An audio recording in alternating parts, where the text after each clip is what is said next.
The Minister of State designate for Finance, Abena Asare, has told Parliament's Appointment Committee that a widely circulated document on cost of signing the Anti-LGBTQI Bill was not an advice to the President. The Finance Ministry in that document warned that Ghana could lose an estimated $3.8 billion over the next 5 to 6 years should President Nana Akufo-Addo sign the controversial bill. But appearing before the Appointment Committee today, the former Deputy Finance Minister says the document was an internal memo which got leaked to the public. There's more in the following report. This was an internal memo that the ministry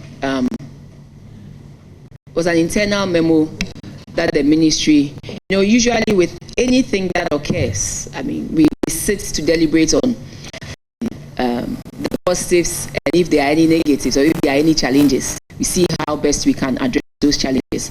And so just like a normal management meeting where we looked at our expenditures and then we also looked at our revenues.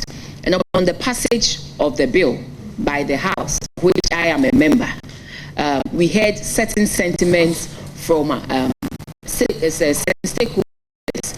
And so what we sought to do was to see how best we can address any revenue gap issues should they arise as a result of the passage of this bill. That was what we sought to do. And it was an internal memo. It wasn't a memo that was to be sent outside because we were sitting to see how best we could just close the gap. Did the President request for that advice? Showed anything? Did the President request for that advice?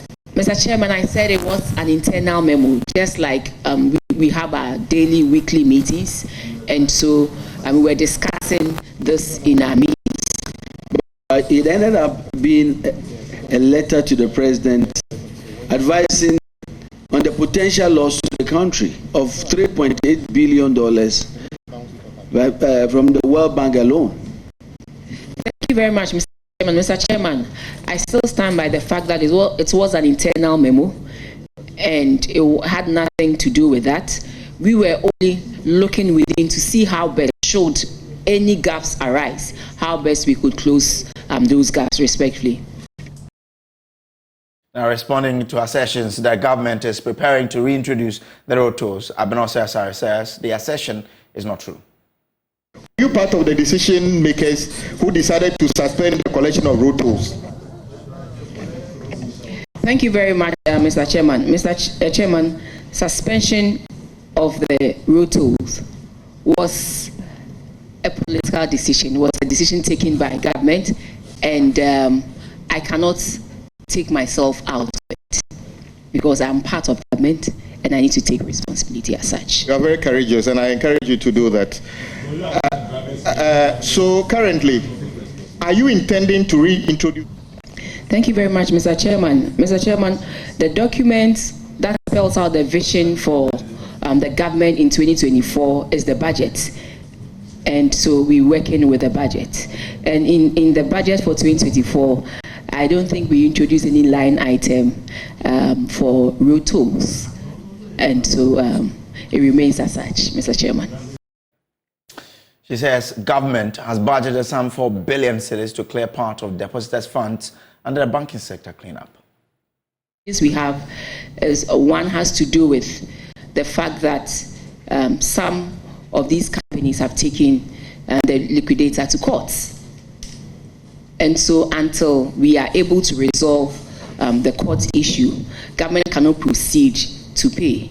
I remember in 2020, on humanitarian grounds, when the COVID was had a very devastating effect on everybody, government on humanitarian grounds decided to pay 50,000 to all the asset management companies, depositors. And so government went ahead and did that.